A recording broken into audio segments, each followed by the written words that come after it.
Thank you. आणि president प्रशांतने विनंती करतो त्यांनी यानंतरचे मोटिवेशनल स्पीकर श्री श्रीकांतजी मालकर यांचा परिचय उपस्थितांना करून द्यावा. President rotary Prashant. Thank you, Giriji. First of all, good morning, all of you, the dignitaries, the Rotarians, and the Provost members, and other members who have participated in that our district Provost conference. सभी को मेरा प्यारा भरा नमस्कार. I'm going to introduce the second eminent person, the second eminent speaker, Advocate Srikant Malkar. The qualification of Srikant Malkar is LLM in Master of Laws from Shivaji University, Kolhapur, and get a first rank in that degree. Then after that, Bachelor of Journalism from Tirat Maharashtra University and get a first rank in also that degree. At present, he delivered more than 1,000 lectures on the different subjects. He has won several prizes in elocution competition, debating competition, and the various competition. At present, he is a professor at Law College, and he runs his own academy, and he is a director of that academy, which is known for Srikant Malkar Self-Development Career Academy. He organized different courses under that academy, such as you are responsible to develop your career. He wrote a book on तुझी यशाची तूच तुझ्या जीवनाचा शिल्पकार किंवा तुम्हीच यशाचे शिल्पकार. त्यांचे व्हिडिओ क्रिएट आहेत. स्वस्थ रहा, मस्त रहा. Today in our conference, he is going to present his view on चित्ती असू द्यावे समाधान. चित्ती असू द्यावे समाधान. On behalf of the club and all of you, welcome Advocate Srikant Malkar and request him to deliver a speech on Chitta Asu Dyave Samadhani. Thank you. Srikant. So all the dignitaries on the dais of Rotary Club, especially the President, Mr. Prashantji Kamble sir, the Secretary, Mr. Mohanji Palesha, the speech of which I have just listened, very nice one. और आप सब लोगों को मेरा नमस्कार. तर पहिल्यांदा आपला भारत देश आज ज्या एका व्हायरसशी लढतोय, जी आपली फाईट सुरू आहे, तर पहिल्यांदा मी आपलं सेंट्रल गव्हर्नमेंट, स्टेट गव्हर्नमेंट, विशेषतः rotary club, social associations, doctors, nurses, various teams, या सगळ्यांच्या बद्दल एक मी मनपूर्वक कृतज्ञता व्यक्त करतो. आणि ईश्वर शेडी माझी अशी प्रार्थना आहे की आपला देश असो, आपला जिल्हा असो, आपला राज्य असो, या कोरोनाच्या संकटातून मुक्त हो, अशी भगवंताच्या चरणी प्रार्थना करून मी आपल्याशी संवाद साधतो. हे माझं भाग्य आहे आज की प्रॉबस कॉन्फरन्सच्या सगळ्या मेंबरशी आज माझी या ठिकाणी भेट होते, संवाद होतोय. कारण मला एक थोडस उद्धृत करावं असं वाटतं की आपली जी सोलर सिस्टम आहे, आपली जी सूर्यमाला आहे, का मगापासून मी बऱ्याच सगळ्या दिग्गजांचं मनोगत ऐकलं. काही वेळांपूर्वीच मला वाटतं डॉक्टर गिरीजी सरांचं मी स्पीच ऐकलं. तर या सगळ्या डिग्नरी लोकांच्या सहवासामध्ये मला आज थोडस मनोगत व्यक्त करायची संधी मिळते, हे माझं भाग्य समजतो. कारण मी मगाशी ज्याचा उल्लेख केला की आपली जी सोलर सिस्टम आहे, त्याच्यामध्ये जर आपण सूर्याला केंद्रस्थानी ठेवलं, तर आपल्या सोलर सिस्टम मध्ये सूर्याला सगळ्यात नजदीक असणारा, सगळ्यात जवळ असणारा प्लॅनेट, ग्रह अर्थात बुध आहे, मर्क्युरी आहे. प्रशांत सरांनी मगाशी बोलताना सांगितलं की माझा विषय असा चित्ती असू द्यावे समाधान, असा आपला विषय आहे. अर्थात हे संत तुकाराम महाराजांचा अभंगातली एक ती ओवी आहे. कारण त्याच्या पूर्वी, त्याच्या मागे आणि पुढे काही तुकाराम महाराजांनी संदर्भ दिलेले आहेत. ठेविले अनंते तैसेची राहावे, चित्ती असो द्यावे समाधान, असं खरं तर हा तुकाराम महाराजांचा अभंग आहे. मात्र आपण बघतो की ठेविले अनंते तैसेची राहावे ह्या तुकोबांच्या वचनाची बऱ्याच जणांकडून खिल्ली उडवली जाते किंवा त्याचा वेगळा अर्थ लावला जातो. अर्थात तो तसा नाही आहे, त्याचा मतितार तो खूप वेगळा आहे. आणि आत्ताच्या परिस्थितीमध्ये तर तुकोबांचं हे वचन खरंच सार्थ वाटतंय. ठेविले अनंते तैसेची राहावी, चित्ती असो द्यावे समाधान. कारण आज तुम्ही मी प्रत्यक्ष वेगवेगळ्या ठिकाणाहून आपण एकमेकांशी संवाद साधतो आहे. 30, 40, 50, 60, अबाव 60 या सगळ्या एज ग्रुप मधले आपण लोक एकमेकांशी संवाद साधतोय. आणि आज आपल्या प्रत्येकाची वैयक्तिक परिस्थिती बघितली तर आपल्या मागे खूप मोठा अनुभव आहे. आपण ज्या परिस्थितीतून वाटचाल करत आलो, आपल्याला जी माणसं भेटली, जे अनुभव आले, जीवनामध्ये जे चढ उतार घडले, काही सुखद प्रसंग आले, काही दुःखद प्रसंग आले. बऱ्याच वेळेला आपण नैराश्याच्या गर्तेत जात असतो किंवा एखाद्या वेळेला आनंदाने हुरळून सुद्धा जात असतो. आणि अशा वेळेला, अशा पार्श्वभूमीवर हे संतांचं वचन मला खूप मोलाचं आणि सार्थ वाटतं. कारण चित्ती असो द्यावे समाधान. कारण एकीकडे आपण बघितलं तर मगाशी पालेशा सरांनी सुद्धा खूप चांगला उल्लेख केला की लौकिक जीवनामध्ये ज्या गोष्टी आपल्याला सगळ्या प्राप्त झालेल्या आहेत त्याच्या पाठीमागचा जर हव्यास बघितला तर एक दिवस ही सगळी मॅरेथॉन, ही सगळी दौड, ही सगळी शर्यत एक दिवस थांबणार आहे. आणि आता कोरोनाच्या संकटामुळे तर सगळ्यांना आपल्याला जाग्यावर बसायची वेळ आली. निसर्गाच्या चक्रामध्ये घडलेला एक फार मोठा बदल आहे. मानवी प्रयत्नांची शर्त सुरू आहे. जगभरामध्ये त्याच्यावरती संशोधन सुरू आहे. वैज्ञानिक आपल्या कौशल्यानं, आपल्या संशोधनानं त्याच्यावरती मात करायचा प्रयत्न करत आहेत. जगभरामध्ये त्याच्यासाठी प्रयत्न सुरू आहे. आणि ह्या प्रयत्नांती परमेश्वर असं आपण म्हणतो. शेवटी प्रयत्नांच्या पलीकडे जी सत्ता आहे ती परमेश्वराची आहे. आणि म्हणून बऱ्याच वेळेला मगाशी म्हटलं की तुकोबांच्या वचनाची खिल्ली उडवली जाते की ठेविली अनंते तैसेची राहावे, म्हणजे आळशी राहावं, कोणतंही कर्म न करावं, कुठला व्यापार न करावा, उद्योग न करावा, धडपड न करावी असा त्याचा अजिबात अर्थ नाही आहे. प्रयत्नांची पराकाष्ठा केल्यानंतर जे आपल्याला फळपत्रामध्ये परमेश्वर देतो त्याचा स्वीकार करून प्राप्त राहावा असं खरं तर संतांचं त्याच्यामध्ये वचन आहे. पण शेवटी एकीकडे आपण जुना जरी इतिहास बघितला आणि आत्ताची वर्तमानातली परिस्थिती बघितली तर आज घडीला माणसाला या कोरोनाच्या संकटापुढे अक्षरशः गुडघे टेकावे लागले. आणि ह्याच्यातून पुढे जात असताना सुद्धा एक श्रद्धा, एक आस्था, एक विश्वास ठेवून ईश्वर शनी ही प्रार्थना करत राहून यातून पुढचा प्रवास करायचा. आणि म्हणून निसर्ग वेळोवेळी महापुराचं संकट असू दे, कोरोनाचं संकट असू दे, यापूर्वी येऊन गेलेल्या अनेक साथीच्या रोगांचा फैलाव असू दे, प्रत्येक वेळेला निसर्गानं माणसाला संकेत देण्याचं काम केलेलं आहे. आणि हे संकेत ओळखून कुठं थांबायचं याचा विचार मात्र माणसानं करायला पाहिजे. कारण मगाशी मी इतिहासाचा उल्लेख केला, माणसाच्याकडे एक खूप मोठा अहंकार असतो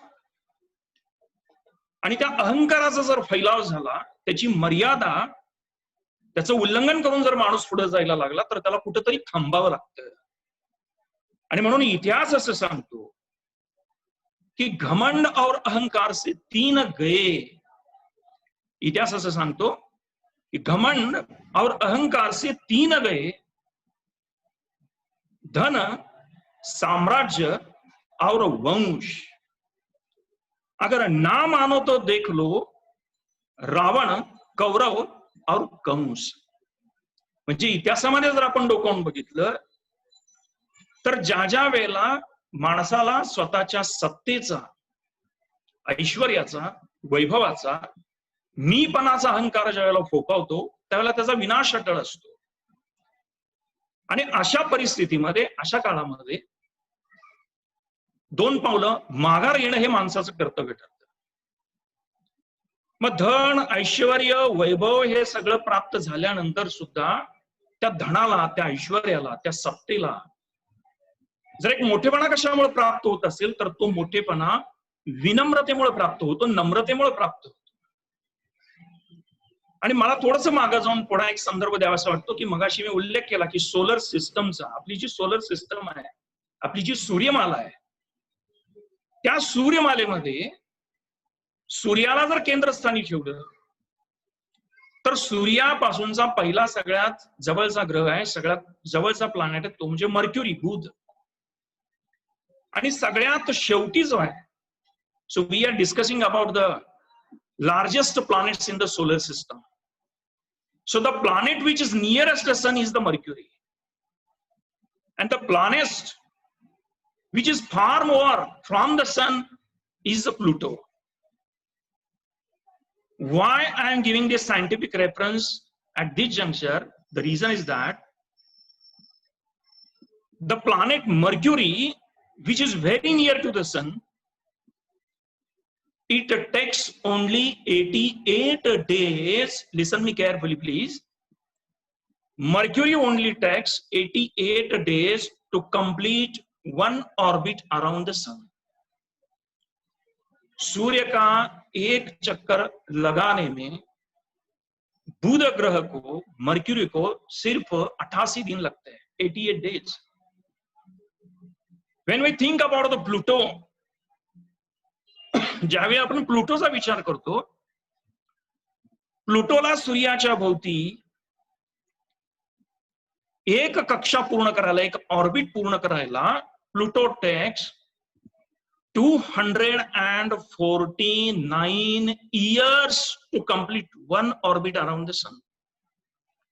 Mercury takes only 88 days. And the Pluto requires 249 years. Why this is the difference? The difference is because of the distance.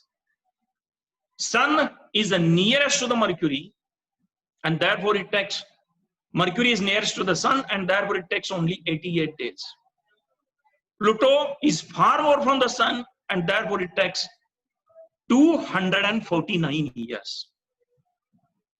माझं सांगायचं या ठिकाणी तात्पर्य असं आहे की सूर्य हा एक अत्यंत तेजस्वी ग्रह आहे, तारा आहे, अत्यंत प्रभावी आहे, त्याच्याकडे तेज आहे, त्याच्याकडे प्रकाश आहे, त्याच्याकडे प्रभा आहे. आणि ही प्रभा, हे तेज सगळ्यात पहिल्यांदा कोणाला जर प्राप्त होत असेल तर ते बुधाला प्राप्त होतं, कारण बुध हा सूर्याच्या जवळ आहे. आत्ताच्या वर्तमान परिस्थितीमध्ये आमच्या व्यक्तिमत्वाला, आमच्या वैयक्तिक जीवनाला, आमच्या कौटुंबिक जीवनाला, आमच्या सामाजिक जीवनाला सुद्धा एक तेज प्राप्त व्हायचं असेल, एक प्रभा प्राप्त व्हायची असेल, एक सकारात्मकता प्राप्त व्हायची असेल, तर जसं बुध सूर्याच्या जवळ असल्यामुळे त्याला फायदा होतो, तसं आम्हाला जर समाधान चित्ती असू द्यावे, समाधान कायमस्वरूपी समाधानी जीवन जर आम्हाला जगायचं असेल तर आम्हाला सुद्धा बुध जसा सूर्याच्या संपर्कात आहे तसं आम्हाला सुद्धा अशा एखाद्या व्यक्तीच्या संपर्कात राहायला हवं, जवळ राहायला हवं की जी व्यक्ती आपल्या तेजामुळं, आपल्या प्रभावामुळं, आपल्या सकारात्मकतेमुळं आपल्या जीवनाला एक प्रचंड अशी सकारात्मक ऊर्जा देऊ शकते. मग अशी व्यक्ती, कारण वैयक्तिक माझ्या जीवनात मला जर समाधान सापडत नसेल तर शेवटी माझा प्रवास जायचा कुठंपर्यंत, मी पोचायचो कुठंपर्यंत, हे समाधान भेटणार कुठं? मग अशी पालेच्या सरांनी सुद्धा उल्लेख केला की तुझं आहे तुझं पाशी परी तू जागा चुकलाशी, या अर्थानं त्यांनी काही गोष्टी सांगितल्या. आत्महत्ये जे चैतन्य आहे, जोपर्यंत देह आहे, देहात चैतन्य आहे तोपर्यंत व्यक्तीचं नाव घेऊन बोलवलं जातं, आणि देहातलं चैतन्य निघून गेलं की त्याच्या अंतिम समयी आता प्रियत बाहेर घ्या म्हणतात, त्याच्या नावाला हाक मारत नाही. म्हणजे चैतन्य आहे तोपर्यंत देहाला सत्ता आहे.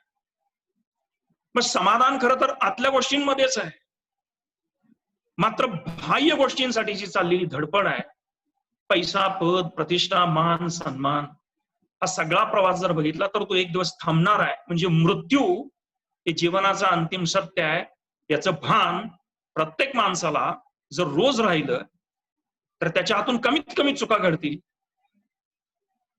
आणि हे मृत्यूचं भान ठेवल्यामुळं जगातलं वैरत्व, हेवे दावे, वितुष्ट संपुष्टात येईल असा मला विश्वास वाटतो. आणि मग हे समाधान जर मला माझ्या प्रयत्नांनी जर भेटत नसेल तर मग त्याला जगात सूर्यासारखी प्रभा असणारी, तेज असणारी व्यक्ती मला भेटणार कुठून? तर त्याच्यावरती सुद्धा संत तुकारामांनीच उत्तर दिलेलं आहे. तुकारामांचा असा अभंग आहे की ठेविले अनंते तैसेची राहावे, चित्ती असू द्यावे समाधान. आणि शेवटी तुकाराम महाराजांनी सांगितलं की तुला हे जर समाधान हवं असेल तर तुझी जीवनातले जे काही संकल्प आहेत, तुझा जो काय हव्यास आहे, तुझी जी काय धावपळ आहे, ही जी काय उरसफोड प्रत्येक माणसाची चाललेली आहे, त्या जगाचा जो नियंता आहे त्याच्या चरणावर जर सगळा भार घातला तर माणसाला खूप हलकं वाटतं हे तुकाराम महाराजांनी सत्य प्रतिपादित केलेलं आहे. मात्र स्वतःच्या व्यक्तीचं कर्तृत्व, स्वतःच्या जीवनाचं कर्तृत्व हे दुसऱ्याकडे सोपवायला माणूस सहजासहजी तयार होत नाही. खूप खोलामध्ये जाऊन मला काही संदर्भ देता येणार नाही, पण एक 3 गोष्टींचा उल्लेख या ठिकाणी मी आवर्जून करू इच्छितो की माझ्या या 40-45 वर्षांच्या आयुष्यामध्ये 3 पुस्तकांनी खरोखरच मला अंतर्मुख व्हावं लागलं, विचार करावा लागला. त्यातलं पहिलं पुस्तक मी जे वाचलं ते कॅन्सर माझा सांगाती नावाचं डॉक्टर रवींद्र बावडेकरांनी लिहिलेलं पुस्तक. दुसरं पुस्तक माझा साक्षात्कारी हृदयरोग नावाचं डॉक्टर अभय बंग यांनी लिहिलेलं पुस्तक. आणि तिसरं डॉक्टर नीतू मांडकेंचं हृदयस्थ नावाचं पुस्तक. माणसाच्या जीवनाला अंतर्मुख करायला लावणारी आणि आता धावपळीच्या जगामध्ये हव्यास हा शब्द जो आपण वापरला, त्या हव्यासाच्या पोटीची ही धावपळ सुरू आहे. आणि मग जे वाट्याला येतं म्हणजे शरीराच्या आधी व्याधी, रोग, हे सगळं गुडघेदुखी, पाठदुखी, सांधेदुखी, डायबेटीस, हार्टच्या सगळ्या तक्रारी. आणि मग खूप पुढे गेल्यानंतर आपण जीवनाचा विचार करायला लागतो. मग आपण मागे जातो की माझ्या प्रवासात नेमकं चुकलं काय की हे माझ्या सगळं वाट्याला आलं. आणि मग सगळ्या प्रश्नांची उत्तरं, समाधान शोधायची उत्तरं जर वैयक्तिक जीवनात आपल्याला सापडत नसतील तर मग शेवटी आपल्याला या जगामध्ये सूर्यासारखी प्रभा असणारी, तेज असणारी, मार्गदर्शन करू शकणारी, आपल्या जीवनाला ऊर्जा देणारी या जगामध्ये एकच गोष्ट आहे आणि ती म्हणजे संतांचे चरण. आणि ते जर भेटत नसतील तर आपल्या मुलांना ती संतांची चरित्र तरी आपण देऊ शकतो. आपल्या घरामध्ये सगळ्या गोष्टी आहेत, सगळं वैभव आहे, मात्र 5-25 लाखांच्या बंगल्यामध्ये, 50 लाखांच्या बंगल्यामध्ये प्रत्येकाने आवर्जून एक 5-50 हजाराची, 25 हजाराची, किमान एक 5-10 हजारांची अशी पुस्तकं की जी आपल्या जीवनाला दिशा देतील, येणाऱ्या पिढीला दिशा देतील, आपल्या मुलांना दिशा देतील, अशी महापुरुषांची चरित्र, अशी संतांची चरित्र, आणि ज्यांनी जीवन जगून दाखवलं, प्रतिकूल परिस्थितीमध्ये सुद्धा ज्यांनी समाधानी वृत्ती टिकवली, अशा महापुरुषांची चरित्र जर आपण येणाऱ्या पिढीच्या आपल्या मुलांच्या हातात दिली तर एकीकडे वैभवासाठी, प्रतिष्ठेसाठी, पैशासाठी, पदासाठी आपली चाललेली सगळी धावपळ कर्तव्य म्हणून ते करावंच लागेल आपल्याला, करणं क्रमप्राप्त आहे. पण हा सगळा प्रवास एक दिवशी ज्या दिवशी थांबणार आहे आणि मला कुठंतरी थांबायची वेळ येणार आहे आणि त्यावेळेला सुद्धा जर मी समाधानी नसेल तर मग माझा प्रवास, या सगळ्या प्रवासाच्या दरम्यान माझं आत्मचिंतन घडलं नाही ही वस्तुस्थिती समोर येते. आणि म्हणून मला असं म्हणायचं आहे की ज्यांची ऐपत आहे, ज्यांची परिस्थिती आहे, ज्यांना शक्य आहे, त्यांनी आपल्या मुलांच्या हातामध्ये किमान काही संतांची चरित्र, महापुरुषांची चरित्र द्यावी. कारण श्रीकृष्ण हा या जगाचा नियंता असं आपण म्हणतो आणि त्याचा अगदी जिवलग मित्र सुदामा, तो मात्र प्रतिकूल परिस्थितीमध्ये होता पण त्याची वृत्ती समाधानी होती. समाधानी वृत्ती ही मूळची असावी लागते किंवा ती संगतीनं प्राप्त होते. स्वामी विवेकानंदांचं चरित्र आपल्या घरी असावं, रामकृष्ण परमहंसांचं चरित्र असावं, डॉक्टर APJ अब्दुल कलामांचं असावं, छत्रपतींचं असावं, संभाजी महाराजांचं असावं, भगतसिंगाचं चरित्र असावं. ही सगळी महापुरुषांची चरित्र जगण्याला एक प्रेरणा देतात, एक आत्मबळ देतात, एक ताकद देतात, एक मनोबल देतात. जिथं जिथं आम्हाला जीवनामध्ये ऊर्जा कमी पडेल तिथं महापुरुषांचे विचार, त्यांची ऊर्जा, संतांचे विचार आम्हाला जीवन जगण्यासाठी मार्गदर्शक आणि प्रेरणादायी ठरू शकतात.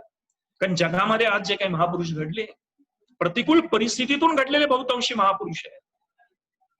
डॉक्टर अब्दुल कलाम संशोधक होते, शास्त्रज्ञ होते आणि देशाचे 11वे राष्ट्रपती झाले. पण अत्यंत गरीब परिस्थितीमध्ये वाढलेला हा मुलगा की ज्याचे वडील ते समाधानी वृत्तीचे होते, शांत होते, स्थिर होते. आणि त्यावेळेला अशी परिस्थिती की या डॉक्टर कलामांना एरोनॉटिकल इंजिनिअरिंगला ऍडमिशन घेण्यासाठी यांच्याजवळ पैसे नव्हते, म्हणून लग्न झालेल्या मुलीच्या बांगड्या सावकाराजवळ गहाण ठेवल्या, त्यातनं पैसे उचलले आणि डॉक्टर कलामांच्या शिक्षणाची फी भरली, त्यातून ते इंजिनियर झाले. आणि तरी सुद्धा इंजिनियर झाले, शास्त्रज्ञ झाले, देशाचे राष्ट्रपती झाले. खरं तर मुस्लिम समाजातले डॉक्टर एपीजे अब्दुल कलाम, पण त्यांचं व्यक्तिमत्व एका विशिष्ट चाकोरीमध्ये कधी बंदिस्त राहिलं नाही.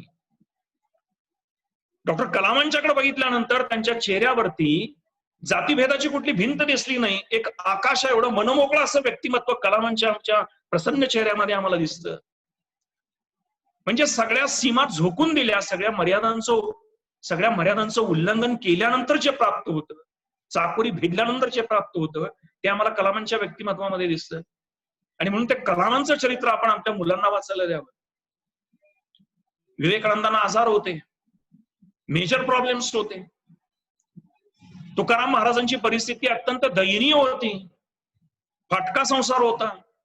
वडील गेले, आई गेली, भाऊ गेला, पोटचा मुलगा गेला, आणि तरीही तुकाराम महाराज म्हणतात की आई गेली मज देखता नव्हती संसाराची चिंता, बाप गेला मज देखता नव्हती संसाराची चिंता.